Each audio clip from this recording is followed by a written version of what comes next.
IBCCRIM, tem enorme satisfação em noticiar a realização de um curso de pós-graduação sobre a infração penal e as consequências dessa infração com o Instituto de Direito Penal Econômico Europeu da Faculdade de Direito da Universidade de Coimbra. Estarão presentes diversos professores portugueses, como os professores José de Faria Costa, Manuel da Costa Andrade, Anabela Miranda Rodrigues, Cláudia Cruz Santos, como também professores brasileiros, como os professores Fábio Roberto Dávila, Sérgio Salomão Checaira, Giovanni Saavedra e outros. As informações a respeito desse curso podem ser encontradas no portal do IBCCRIM, www.ibccrim.org.br.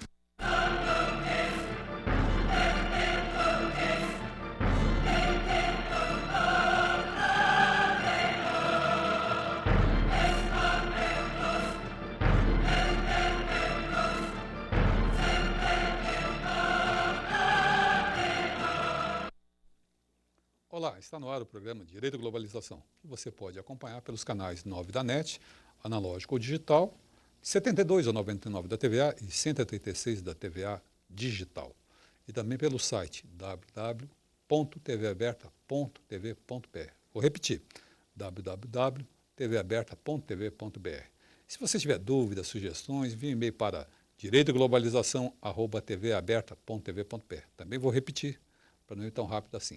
direitoglobalização@tvaberta.tv.br. Ou também você pode acessar nossa página através do Facebook. É só digitar Direito e Globalização. Lá você assiste esse e outros programas anteriores. E pode também entrar em contato com a nossa produção. Hoje nosso convidado é do IBCCRIM, Dr. Cristiano Marona, que sempre está aqui conosco, trazendo sempre grandes convidados. Boa noite, Marona. Muito boa noite, doutor Martinho. Um prazer estar aqui novamente. Prazer é todo meu. E hoje hoje eu acho que o programa vai pegar fogo, não vai? Eu acho que sim. Hoje a gente, na esteira do programa anterior, que a gente veio falar, a gente ia falar sobre várias coisas, acabamos só ficando concentrados no tema... Tema polêmico. Tema polêmico. A gente trouxe a polêmica outra vez, que a gente tem medo de enfrentar a polêmica, né? Exatamente. E o nosso polêmico convidado de hoje é o antropólogo Maurício Fiore, que é pesquisador do NEIP, Núcleo de Estudos Interdisciplinares sobre Psicoativos. E o assunto hoje é... Política de drogas. Política de drogas. Vamos falar sobre isso. Bem-vindo, Maurício. Obrigado, Martinho. Obrigado, Cristiano. Prazer estar aqui comentando um tema polêmico. Hoje a gente vai fazer polêmica. Eu vou começar já com um tema polêmico. Eu vou dar o pontapé inicial. Pontapé inicial. E você de casa, se quiser participar dessa polêmica, ligue e participe pelo telefone 3877-0078. Mas o pontapé inicial é o seguinte, Maurício. A Prefeitura de São Paulo, segundo os noticiários, está iniciando uma política de internação compulsória dos usuários de droga. Notadamente o crack. Me parece que é mais dirigida à Cracolândia e tal. Como você vê essa questão? E você, Marona, também. Quero ver a opinião de todo mundo e você de casa também. Eu acho que, o Marona depois pode ajudar a gente com a discussão jurídica, né? Mas me parece que, mesmo que haja uma boa intenção, e a gente tem visto nos jornais muitos debates, muitos artigos a respeito da internação, acho que há um propósito higienista nessa forma de agir, porque ela está começando pelo lado contrário.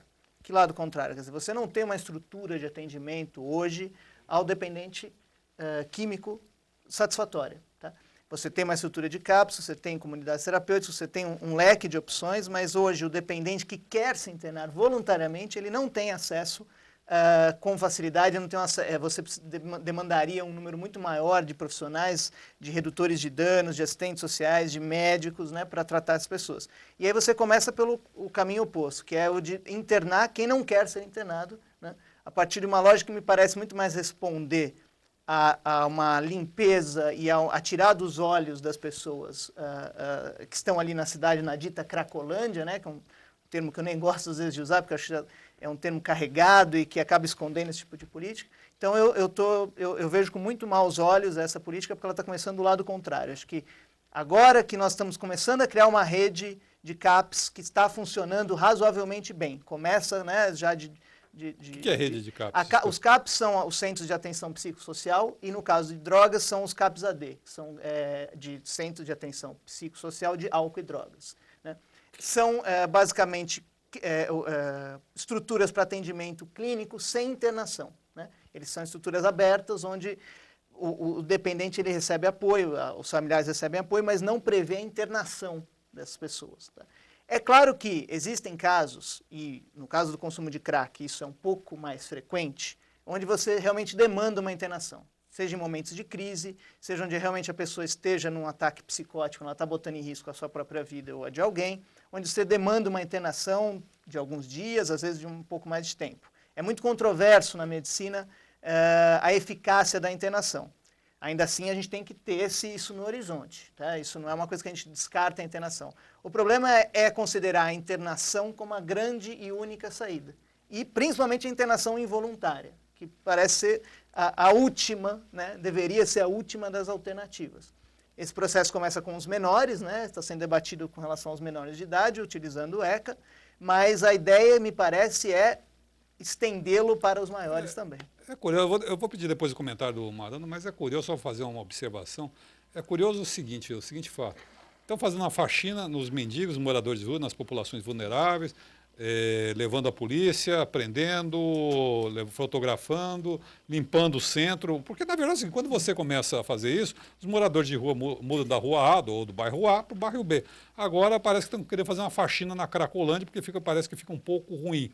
Mas, Marano, é legal isso? Olha, existe uma polêmica muito grande a esse respeito. O IBCCRI, inclusive, soltou um editorial o ano passado a esse respeito, em que eu tive a oportunidade de participar da redação desse editorial. O editorial começava justamente relembrando Simão Bacamarte, o personagem de Machado de Assis, que imaginava que a loucura era um pequeno lago no continente da razão e descobriu que a loucura era um grande oceano, né? E por isso 4/5 da cidade onde ele morava, Itaguaí, acabou internada num hospício. Foi o alienista, é isso? O alienista, exatamente, essa é a história do alienista. A questão da internação involuntária, ela é tratada numa lei, a lei antimanicomial, e o próprio nome da lei já mostra que a orientação política é justamente o tratamento fora da internação, né? E que esse modelo hospitalocêntrico, esse modelo de internar e separar e apartar a pessoa do seu meio social é nocivo e, portanto, deve ser reservado apenas aquelas situações excepcionais em que a internação é necessária e, mesmo assim, essa internação tem que ser caracterizada por uma transitoriedade. Ela deve durar apenas o tempo necessário para que esse período mais agudo, intenso, seja ultrapassado e a pessoa possa voltar à sua vida normal. Essa internação involuntária, ela não pode prescindir de uma determinação médica. É o médico quem deve dizer se a pessoa deve ou não ser internada. Me preocupa muito uma política pública que, digamos assim, radicaliza a internação, que na verdade cria uma internação em massa, não é? Porque ela contraria a lógica da internação que tem que ser individual, né? O caso a caso. Isso, na minha opinião, como o Maurício já disse, radicaliza a exclusão social, o apartheid social, né? E isso, na verdade, vai contra o eventual benefício que a internação pode trazer. Então, é realmente muito preocupante. E já está sendo, é importante dizer que no Rio de Janeiro, quer dizer, já há um precedente, que o Rio de Janeiro inaugurou agora esta nova forma de tratar o dependente, principalmente de crack, está internando os menores com o apoio do Ministério Público do Rio de Janeiro. Houve uma espécie de um acordo entre o Ministério Público e a Prefeitura do Rio de Janeiro, e eles estão sendo levados para centros de atendimento forçadamente. O que me parece que os governos atuais, a única solução que eles apontam para o problema da droga, da violência, é a prisão. Isso me parece, eu acho que nem as pessoas que estão com problemas muito menores de saúde conseguem ser atendidos pela rede pública. Você vê gente que, não raro, e se eu ligar hoje o noticiário, alguém vai ter falecido na fila do INSS, alguém vai ter sido mal atendido, o noticiário vai dar, é só procurar, ou você vai na internet, você vai digitar, não consegue nem, essa demanda que é muito menor, imagina uma demanda complexa, que é o tratamento de um usuário de crack. Na verdade, estão trafiando as pessoas, é uma prisão, um mandado de prisão contra pessoas tirando-as da vista, né? Tirando da vista, limpando a cidade, dando uma faxina na cidade. E a Lígia Monteira da Saúde, bem-vindo, Lígia, e ela faz uma pergunta. Vocês concordam com a postura do ex-presidente Fernando Henrique no documentário Quebrando o Tabu? Sem dúvida. Acho que o ex-presidente Fernando Henrique está dando uma contribuição ao seu próprio currículo, né? Agora aí já completando 80 anos, ele realmente está pegando uma bandeira que é uma bandeira que vai contra até o seu próprio partido, que não encampou essa bandeira ainda, né? Que é a de primeiro quebrar o tabu. Quer dizer, ele está trazendo o tema à tona, o filme tem esse nome feliz, que é a ideia de que assim, o tema não é debatido, ou quando ele é debatido, ele é sempre debatido de forma já pré-determinada, de que você tem que, as drogas são algo que você tem que eliminar, né? Você tem uma guerra, essa é a lógica do proibicionismo. Você tem uma guerra, você elimina o problema, você não discute, não enfrenta as maneiras de minimizar os danos que as drogas podem trazer. Então, o que o Fernando Henrique está fazendo, eu concordo inteiramente. Eu acho que ele aponta muito mais para caminhos possíveis. Eu acho que ele ainda está um pouco conservador no sentido de, por exemplo, ele defende a ideia da descriminalização, né? Do consumo de drogas e principalmente da maconha. Eu acho que agora a gente já está no momento de discutir, talvez, e ele também em outros momentos defende isso, a regulamentação do consumo, da produção, do comércio e do consumo de algumas drogas, principalmente da maconha. Mas a postura que ele assume, né, no filme, tem assumido publicamente, em todos os fóruns, tem que ser saudada, sem dúvida. Sem dúvida, eu acho que ele, ao completar os 80 anos dele, ele faz uma grande reflexão, e está construindo uma reflexão, dando uma grande contribuição para a sociedade brasileira, né? Evidentemente, quando ele é presidente do país, ele fala de uma forma, se dirige, tem toda uma liturgia, a liturgia do cargo, tem toda uma forma de construir o pensamento, que ele não, como presidente, não pode falar um negócio desse. Agora, aos 80 anos... Não, e uma questão interessante é que ele reconhece que quando ele era presidente, ele tinha uma visão muito limitada e que hoje ele conseguiu expandir o horizonte e enxergar a questão na sua complexidade, daí porque ele adota essa postura. Mas, sem dúvida que é importante alguém com a estatura intelectual do Fernando Henrique levantar esse assunto, porque isso dá ao tema uma relevância muito grande. As pessoas passam a discutir isso em função da postura que ele adota. E é interessante também, aproveitando esse gancho, no PT, por exemplo, onde esse assunto também não é consenso, e nós já tivemos aqui o Paulo Teixeira, que hoje é líder do governo, e já esteve aqui debatendo conosco também esse tema, que tem uma postura muito clara e muito firme de uma mudança radical na política de drogas. No PSDB também, o psiquiatra Sérgio Seibel, que é uma pessoa que tem uma militância reconhecida nesse campo, também agora, essa quinta-feira, por exemplo, ele vai promover um debate no diretório municipal do PSDB a respeito de política de drogas e é também um novo alento, né, para que esse tema seja... Eu vou ter que cortar vocês, que nós estamos com um minuto estourado, aqui o tempo estourado, mas já voltamos já no próximo bloco. Obrigado, até lá, por enquanto.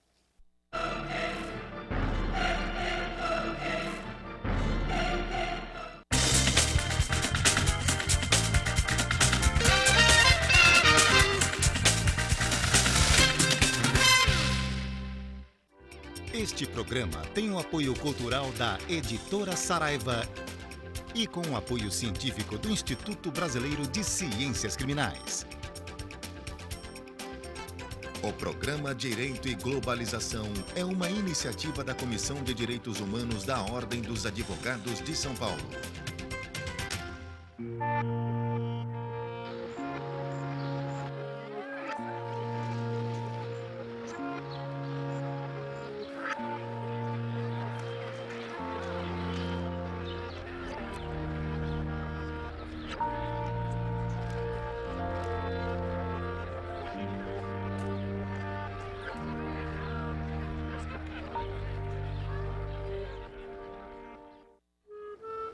Os animais. O espaço deles é o mesmo que o nosso, e com eles dividimos o mundo. As ruas, a casa, mas eles são maltratados todos os dias. machucados, massacrados. Sua assinatura pode ajudar a protegê-los. Assine hoje a Declaração Universal de Bem-Estar Animal. Um acordo para que o bem-estar animal importe e os maus tratos tenham fim. Olá, informação é cidadania. Se você quiser estar informado, veja um programa que eu recomendo, Direito e Globalização. Esse merece ser assistido. Eu recomendo.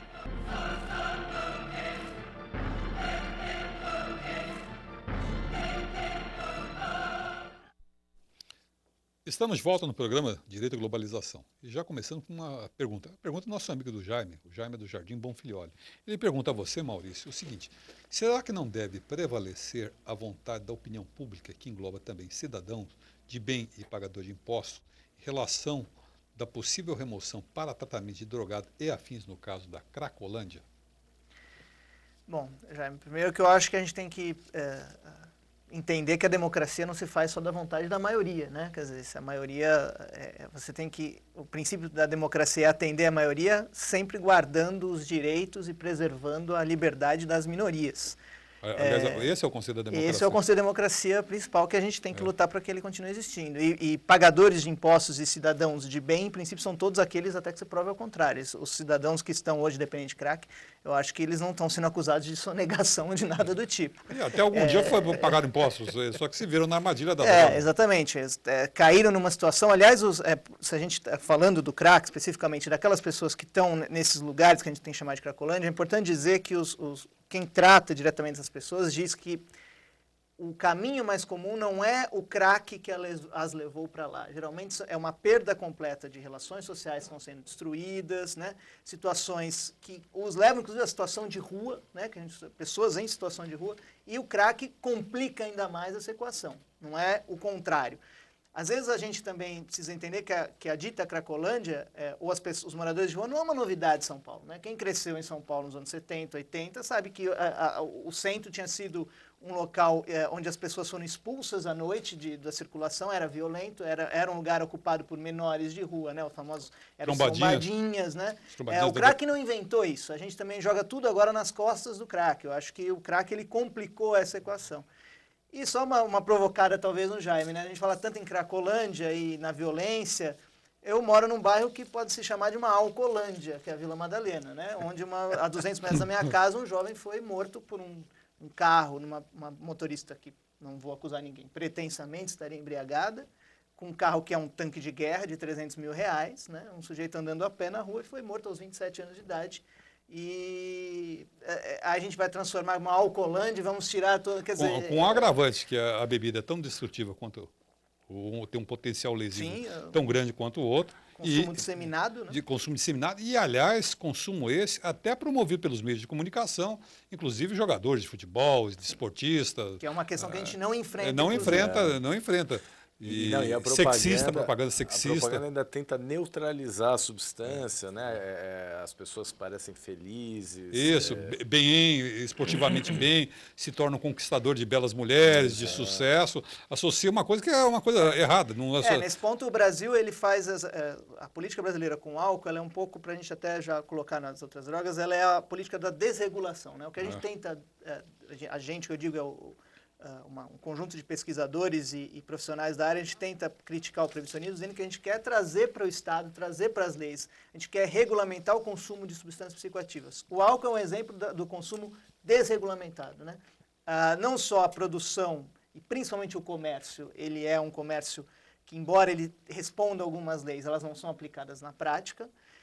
E nós temos, por exemplo, a propaganda livre no Brasil, né? O Brasil é o país com a legislação mais frouxa para a publicidade de álcool. Você pode anunciar álcool em qualquer horário na televisão brasileira. E você vê nas novelas aquela propaganda subliminar, o merchandising, as pessoas bebendo no momento, estou nervoso, tomam um drink, não sei o quê. Às 8 da manhã você tem anúncio de cerveja. Né? No Brasil você tem até 14 graus alcoólicos, não é considerado álcool. E ninguém mostra ninguém mostra a decadência de um bêbado. Não, assim, em português, bem claro.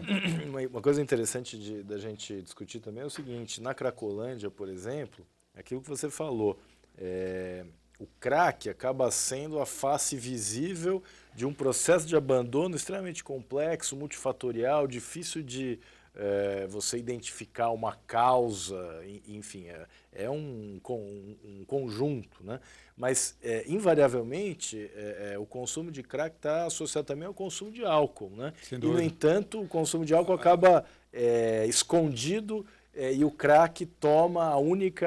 É uma dependência cruzada. Isso aí. Exatamente. E muitas vezes a pessoa consome a cerveja, que existe um tipo de cerveja popular, que é R$1 essa garrafa de cerveja com um potencial lesivo à saúde alto. Eles bebem o dia inteiro e fumam crack o dia inteiro. No Brasil você tem pinga vendida, garrafa, a pinga do barril, né? Que é uma pinga vendida numa garrafa de plástico, ela custa R$1.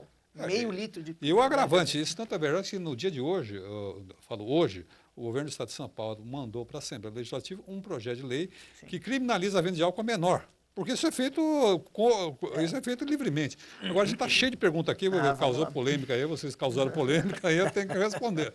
Aqui é o programa Democrata, tem que responder. Então vou começar pela Solange, a Solange do Ipiranga. Pergunta, já existe muitos casos de viciado em Oxy?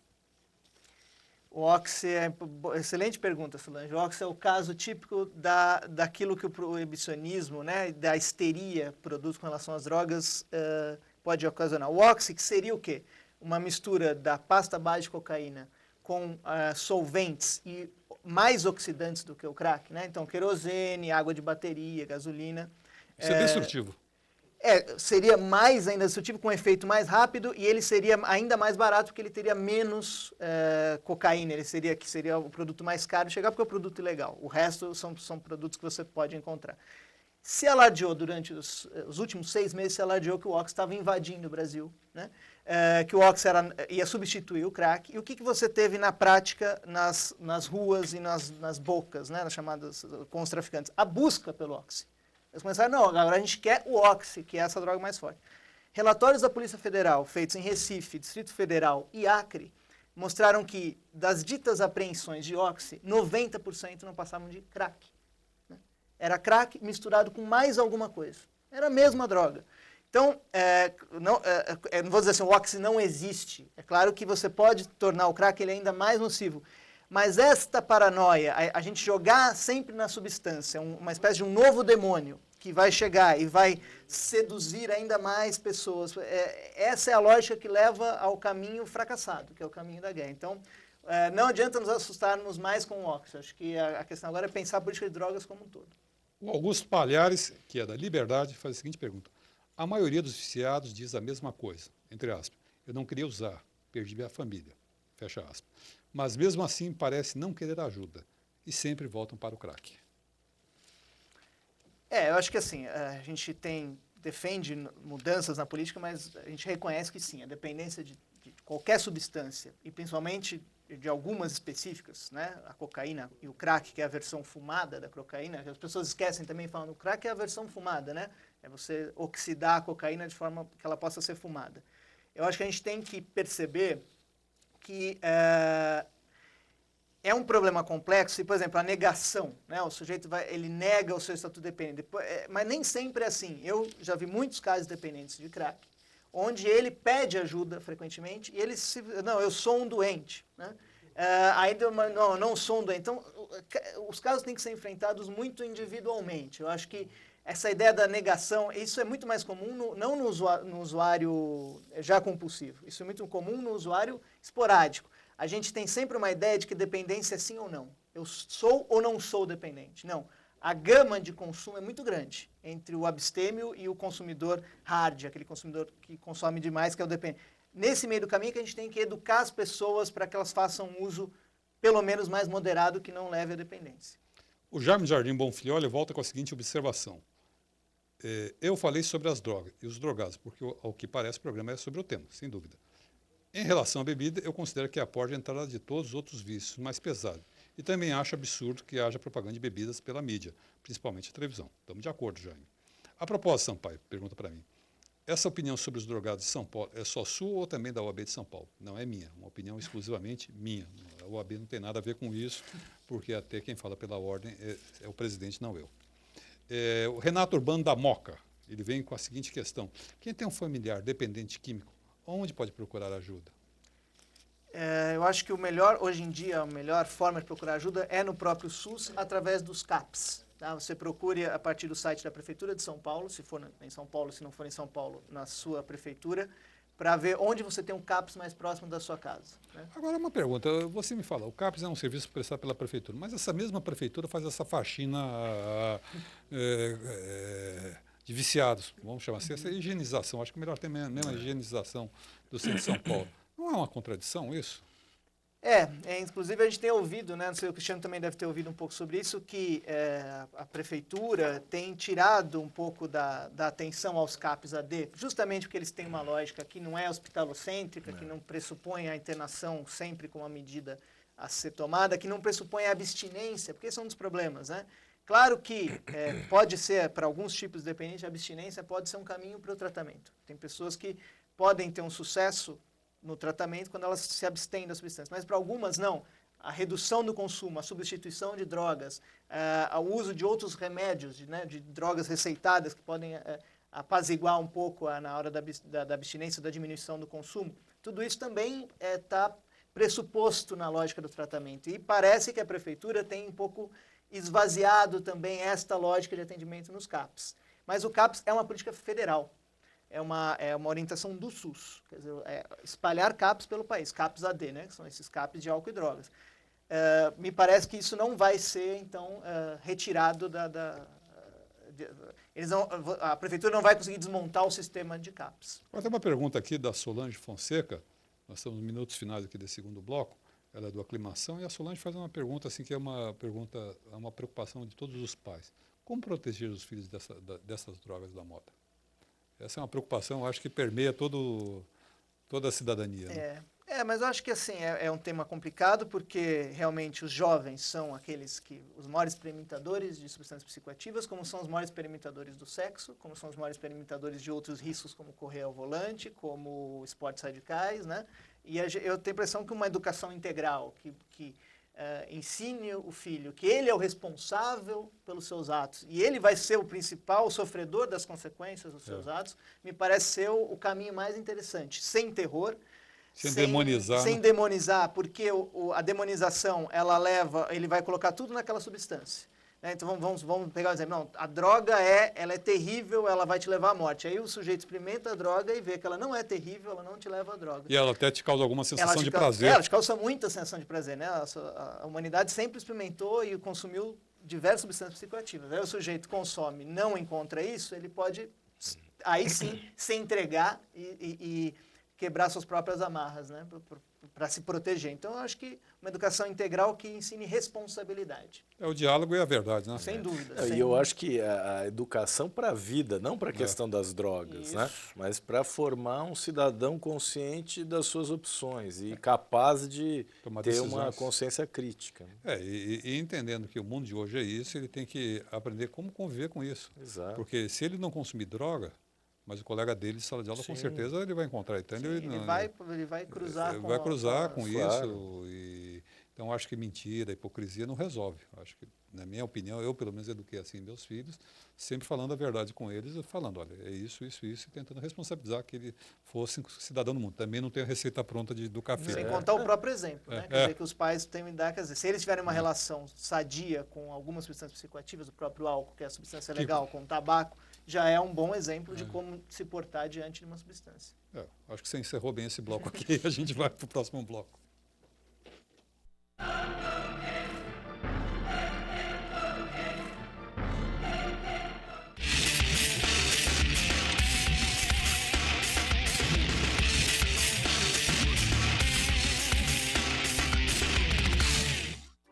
Este programa tem o apoio cultural da Editora Saraiva e com o apoio científico do Instituto Brasileiro de Ciências Criminais. O programa Direito e Globalização é uma iniciativa da Comissão de Direitos Humanos da Ordem dos Advogados de São Paulo. São Paulo é o estado mais rico do Brasil e, apesar disso, mais de 15 mil pessoas adoecem de tuberculose por ano. Fique atento aos sintomas, como a tosse por mais de 3 semanas. Procure uma unidade de saúde e faça o exame, que é gratuito. O tratamento dura 6 meses e deve ser feito até o final. A tuberculose tem cura, o preconceito também. Uma campanha do Fundo Global. Xixi no banho! Queremos que todos façam! Homens, mulheres, crianças, brasileiros ou não, nobres, plebeus, músicos, desportistas, pessoas que são metade homem e metade monstro, coisas do além, pessoas de outros planetas, fenômenos do cinema.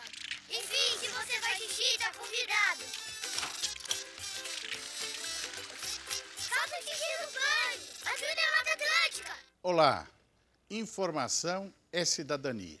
Se você quiser estar informado, veja um programa que eu recomendo, Direito e Globalização. Esse merece ser assistido. Eu recomendo.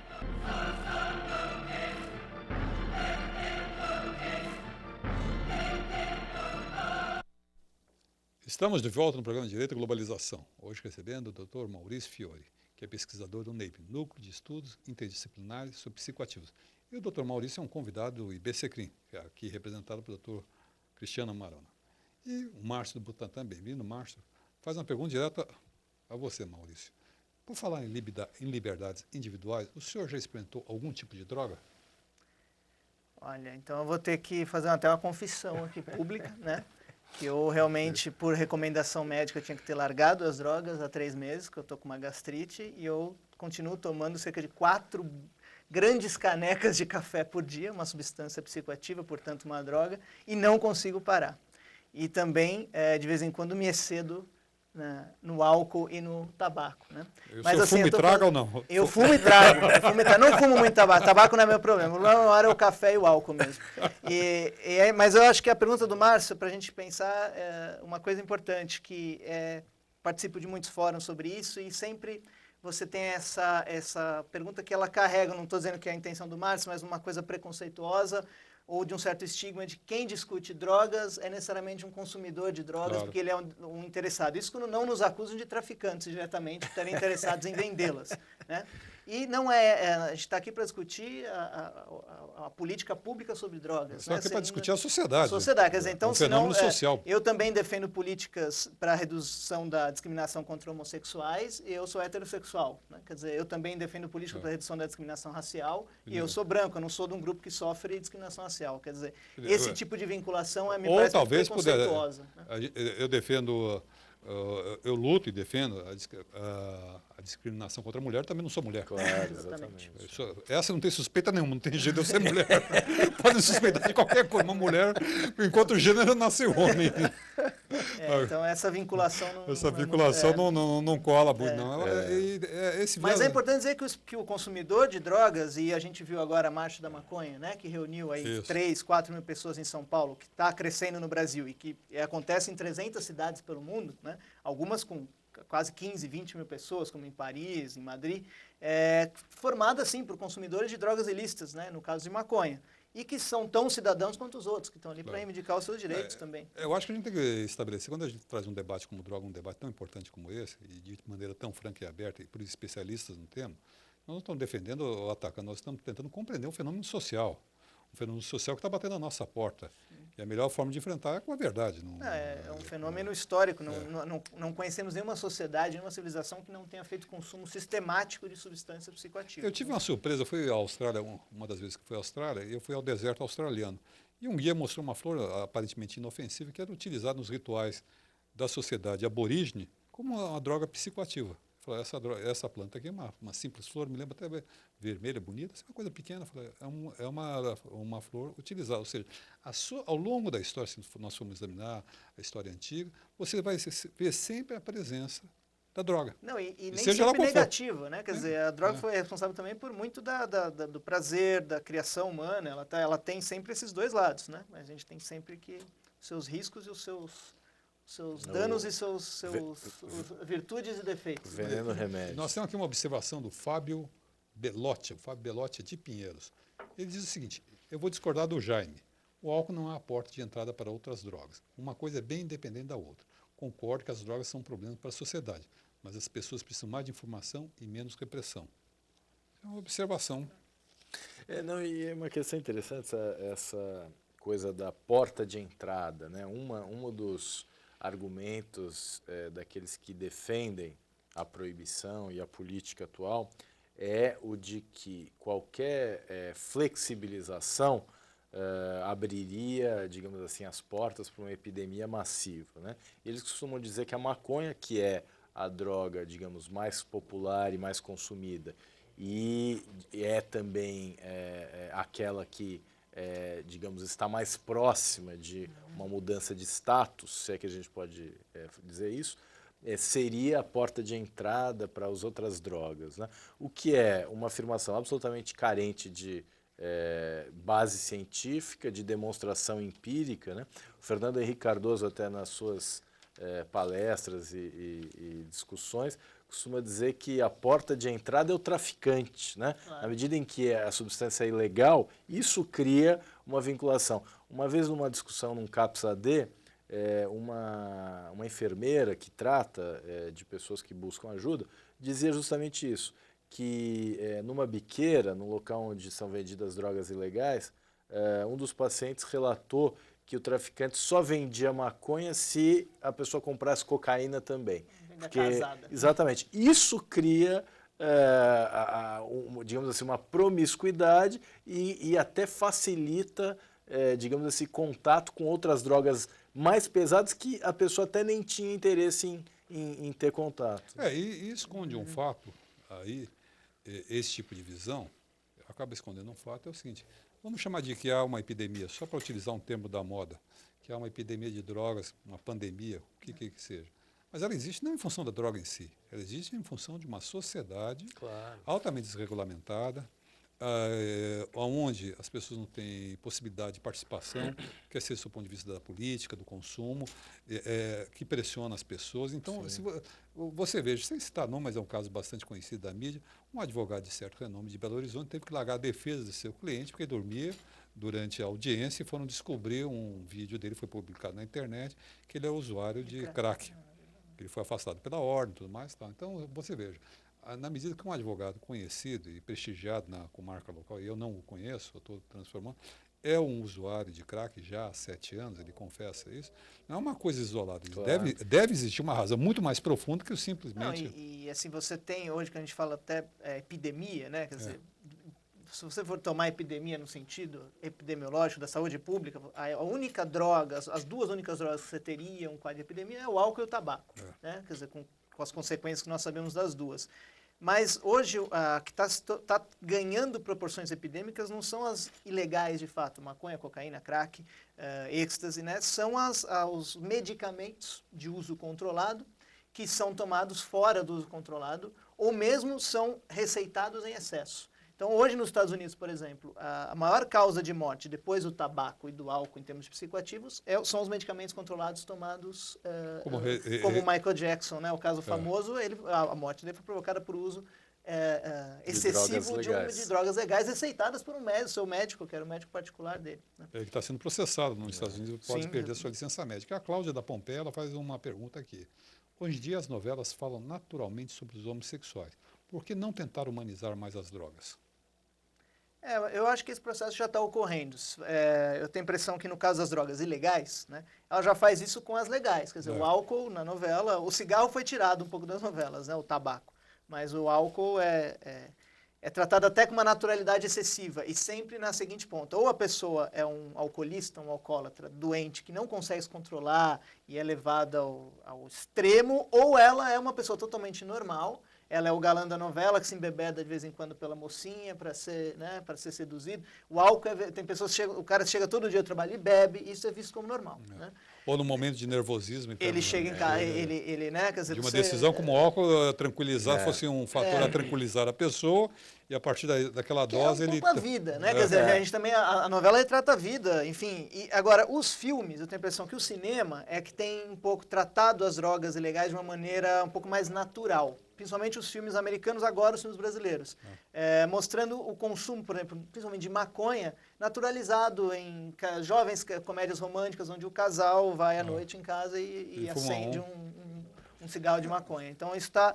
a sensação que eu tenho é que está crescendo. Agora, os homossexuais, por exemplo, não foram tão naturalizados, ainda tem, né, não podem se beijar, né?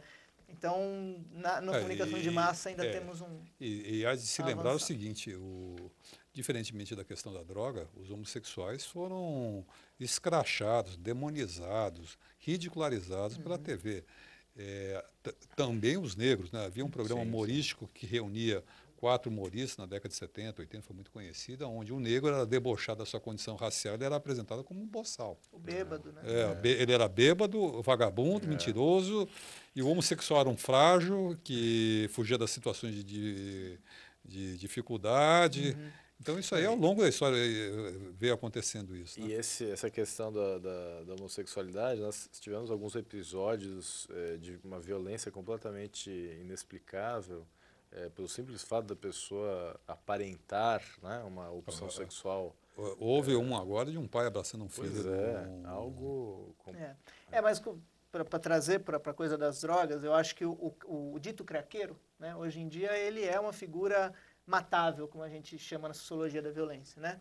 Ele é aquela figura que perdeu a sua humanidade. Então, o usuário de crack, o dependente mesmo, esse que ganhou a alcunha de craqueiro, ele é morto nas periferias, principalmente não tanto nas cracolândias, né, no centro, mas nas periferias ele é morto como se nada fosse. Quer dizer, a morte de um craqueiro, de um verme, né, quer dizer, também é chamado assim, é o verme, né, aquele que perdeu a sua, é um dispensável, é um sujeito em que ele buscou a sua morte até encontrá-la, vamos dizer assim. Então, e quem o mata faz o atalho.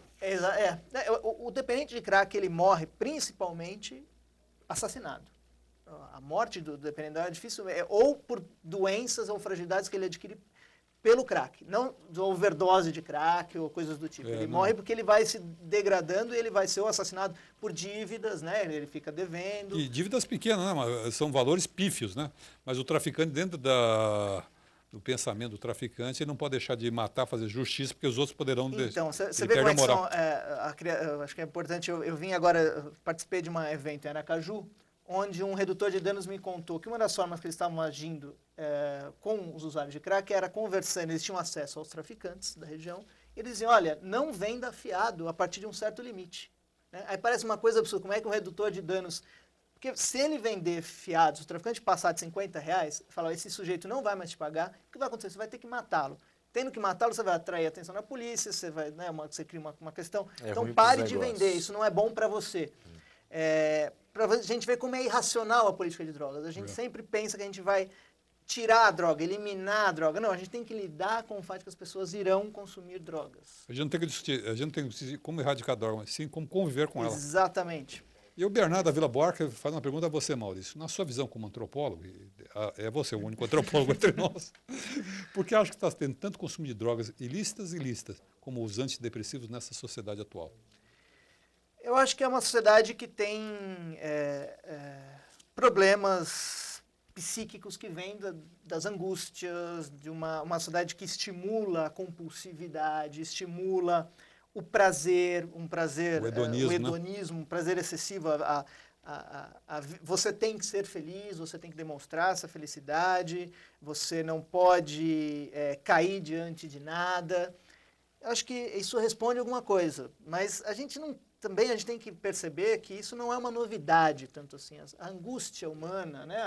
A nossa pequenez diante da morte, a dificuldade que a gente tem para superar momentos difíceis, tudo isso sempre aconteceu e a humanidade sempre recorreu, parte dela, sempre recorreu a substâncias psicoativas. Né?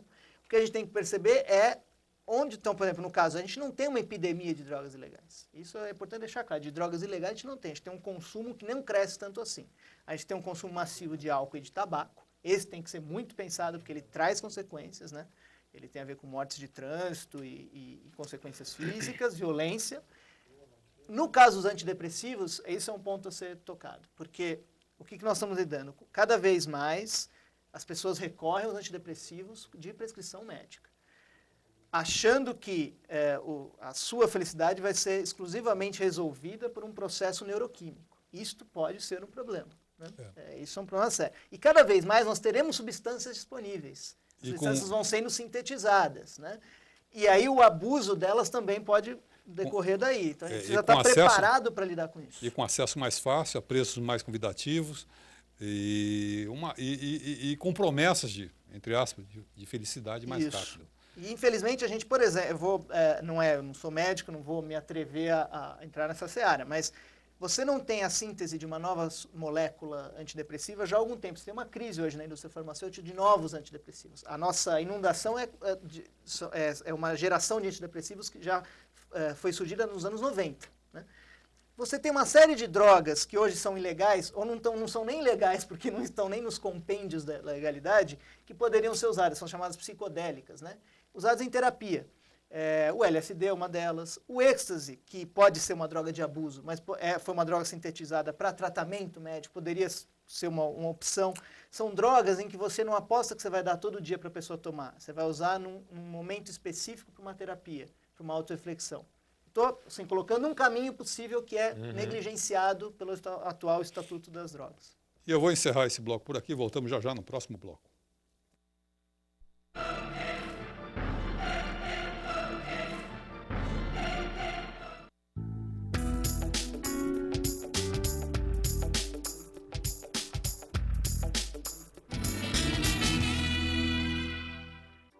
Este programa tem o apoio cultural da Editora Saraiva e com o apoio científico do Instituto Brasileiro de Ciências Criminais.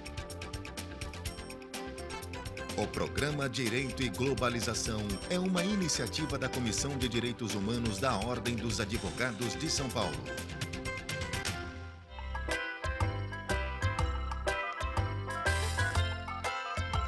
Pra gente, qualquer tarefa é um grande desafio. Alô? Quero lápis. Mas para você ajudar, é muito mais fácil. Em outubro tem Teleton da ACD. Não adianta dizer que tá ocupado, que a gente vai continuar chamando.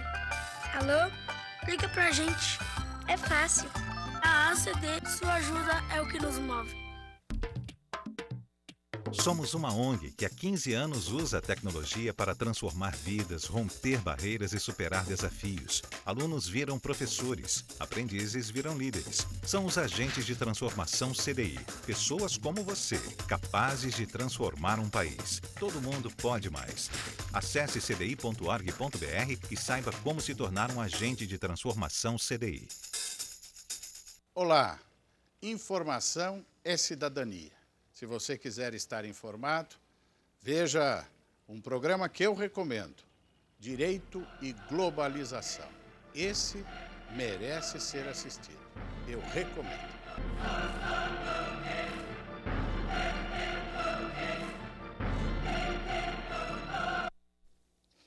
Estamos de volta no último bloco do programa Direito e Globalização. E vamos iniciar com uma observação da Camila do Sumaré. E ela diz o seguinte: parabéns pelo assunto de hoje. As pessoas sentem muito preconceito sobre o que não sabem. Acho que a Camila está certíssima. O proibicionismo, né, que é essa forma de tratar as drogas, que eu e o Cristiano somos críticos, o Martinho também, ele teve muitas consequências negativas, né? Primeiro, essas consequências nefastas do tráfico, a tutela na vida das pessoas que o Estado tenta ter, e também a falta de disseminação de conhecimento, de verdade, que as pessoas sabem muito pouco sobre drogas, né? Sabem pouco sobre seus efeitos, sabem pouco como se dá o consumo, elas têm muitos estereótipos, né? Então, até aproveito para fazer aqui quem estiver mais interessado em aspectos históricos, antropológicos, sociológicos do consumo de drogas, pode acessar o site www.neip.info, né? Repete. www.neip.info, NEIP, que é o nosso núcleo interdisciplinar sobre psicoativos, e lá ela pode fazer um download gratuito desse livro que nós ajudamos a organizar, que é o Drogas e Cultura Novas Perspectivas. Teve o apoio aqui. Isso. Teve o apoio do Ministério da Cultura e da FAPESP. Bonita a capa, né? É uma capa aí que remete ao consumo de álcool, na verdade, né? Estou vendo segurando barril, um barril, duas jarras foto nisso. Ali, uma ilustração medieval. E ali você tem, assim, aqui tem muita informação sobre diversos tipos de drogas, mas sobre um aspecto sociológico, né? tem muitas outras fontes de informação segura, né? Eu recomendo o CEBRID, que é o Centro Brasileiro de Informações sobre Drogas Psicotrópicas, da Universidade Paulista, da Universidade Federal de São Paulo, antiga Escola Paulista de Medicina. O PROAD, que também é da Escola Paulista, isso no Google as pessoas podem achar. E ali você tem informações confiáveis, seguras e que não mitificam no sentido negativo, né? Quer dizer, enfrentam a questão de uma maneira mais séria. Maurício, deixa eu aproveitar a sua presença e fazer uma pergunta. Quando a gente discute política de drogas, é mais ou menos consensual o fracasso do proibicionismo. A dificuldade está em apresentar um modelo que possa ser aplicado no lugar desse que está aí. Há até uma publicação do Transnational Institute, né, que propõe algumas bases para o que seria uma política controlada ou regulamentada de drogas no lugar da proibição. Queria que você falasse rapidamente sobre isso. Isso é muito importante, né? Porque a gente tem que apresentar um pouco alternativas ao que está aí. E no meu caso, quer dizer, eu acho que a regulamentação da produção, do comércio e do consumo parece o ideal. Uma coisa que está muito clara para mim, para a maior parte dos pesquisadores, é que cada substância demanda um tipo de regulamentação, né? Fazendo uma metáfora, seria como se você tem autorização para dirigir, mas não é como dirigir um caminhão e dirigir uma moto, são regulamentações diferentes. Então, quer dizer, você não vai produzir e vender cocaína da mesma forma que você vai fazer com álcool ou com a maconha. Então, o caminho que parece mais, a experimentação que a gente tem defendido maior em termos de regulamentação é com a maconha. Você tem dois modelos, que um seria o holandês, que a gente não vai ter muito tempo de discutir aqui, mas que resolveu em parte o problema do consumo, mas não resolveu da produção, porque permanece legal a produção, mas é legal o consumo. Tem o modelo português, que descriminalizou, tirou da esfera penal todas as substâncias, e aí você tem, então, o tráfico continua proibido, mas o porte para consumo não, com bons resultados também. Eu acho que a gente vai ter que encontrar meios termos aí nessa, né? A gente vai ter que encontrar políticas para cada substância e para cada país. O importante é não ficar postergando esta discussão, a gente tem que realmente enfrentá-la. A maconha é a melhor droga para se começar a experimentação pela característica do seu uso, né? Ela é uma droga razoavelmente segura do ponto de vista do acidente, que é a overdose, ela não há risco de overdose. Ela tem muitos riscos, mas eles são muito mais controláveis que outras. Então, a maconha ela pode ser uma droga cujo consumo regulamentado nos ensine a lidar com outras substâncias. Marona, a gente precisa do recado do IBCCRIM de hoje. É verdade, antes que eu me esqueça. E antes que o programa termine, né? Bom, o IBCCRIM, Instituto Brasileiro de Ciências Criminais, vai realizar entre 23 e 26 de agosto o seu seminário internacional com a participação de professores brasileiros, estrangeiros, enfim, um grande evento que já chega esse ano à 17ª edição. Mais informações no site www.ibccrim.org.br. Lá, quem tiver interesse vai encontrar o programa, vai encontrar formas de inscrição. O IBCCRIM também está promovendo, começa agora, nessa semana, na quinta-feira, o curso Teoria Geral da Infração Penal, em colaboração com a Universidade de Coimbra, professores da Faculdade de Direito de Coimbra e professores brasileiros também, um curso de especialização, uma espécie de pós-graduação, lato sensu. Quem tiver mais interesse, visite nosso site também. O Maicon é do Belenzinho, ele faz a seguinte observação: eu acho que mandar prender viciados é um caminho errado, mesmo porque essa política de prisão é muito relativa. A polícia vê diferente uma pessoa com drogas nos jardins e outra pessoa com drogas no Itaquera. É uma verdade, né? Sem dúvida. E não só a polícia, a justiça, né? A justiça. Os mais pobres flagrados com drogas, como regra, são enquadrados como traficantes e têm um tratamento muito mais duro. E os mais ricos são enquadrados como usuários, né? E têm um tratamento muito mais brando. Então, nesse aspecto, talvez seja a grande manifestação da seletividade do sistema de justiça criminal. Eu acho que isso aí se reporta, eu acho que não só nessa questão da polícia, mas também outros setores da sociedade. Por exemplo, teve um caso na Comissão de Direitos Humanos de um garoto num supermercado, um garoto negro, de um bairro pobre, que foi comprar, pegou um dinheiro do pai, passou no caixa e suspeitaram que ele estivesse roubando algo, levaram para uma salinha, fecharam, e na salinha foi desmoralizada, aquela coisa toda. E, finalmente, depois foi feito um acordo entre o supermercado e o advogado da família e foi indenizado. Aí eu lancei, como fui convocado enquanto Comissão de Direitos Humanos a opinar sobre esse assunto, eu lancei o seguinte desafio: se esse garoto estivesse no bairro dos Jardins, fosse louro de olhos azuis, será que teria o famoso quartinho para conversar?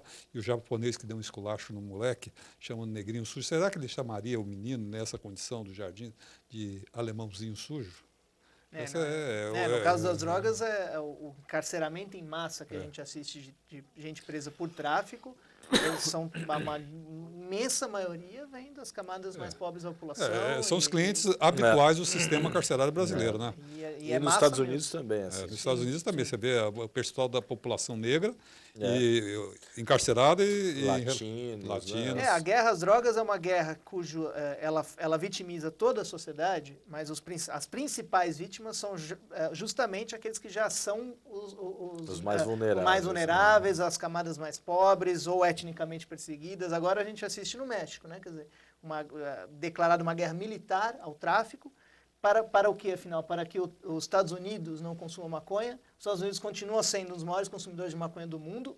Os Estados Unidos é um dos maiores produtores de maconha do mundo. Os Estados Unidos briga entre a terceira e a quarta posição em termos de produção de maconha. Né? Eu não tinha esse... a gente sempre imagina como o México grande, né? Ele exporta muito, mas os Estados Unidos consomem tanto que a sua produção também é muito grande. O Canadá é um grande produtor de maconha também.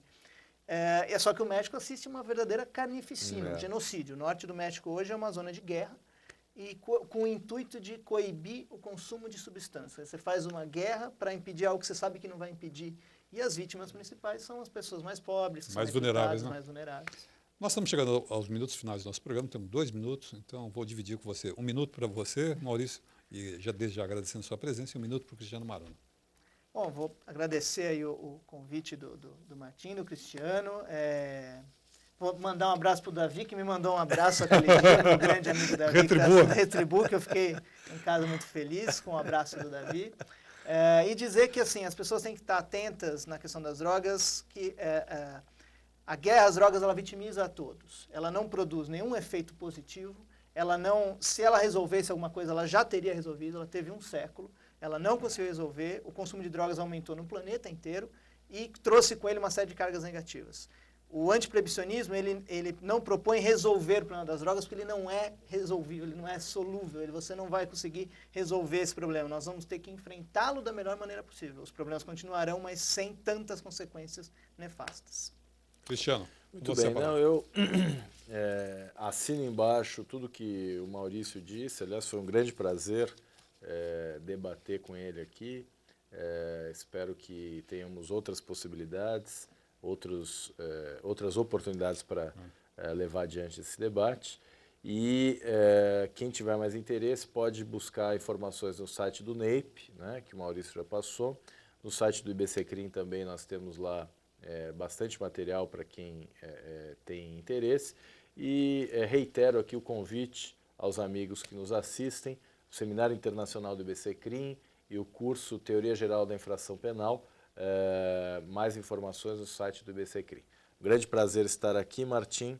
Muito obrigado novamente. O prazer renovado é meu, sempre estar aqui, e registrando que um programa como esse me faz sentir muito feliz, porque eu estou cumprindo uma missão que eu me dispus a fazer alguns anos atrás, que é trazer temas importantes e relevantes como esse, com pessoas de alto gabarito, que é o caso aqui, doutor Maurício, o seu também, sem dúvida, e a gente acaba discutindo questões candentes da sociedade.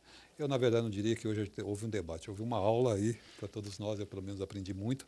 Obrigado, Maurício, obrigado, Marona, e obrigado a você que nos acompanhou nessa jornada. E até a próxima semana, neste mesmo horário, com outro programa deste mesmo nível. Obrigado e até lá.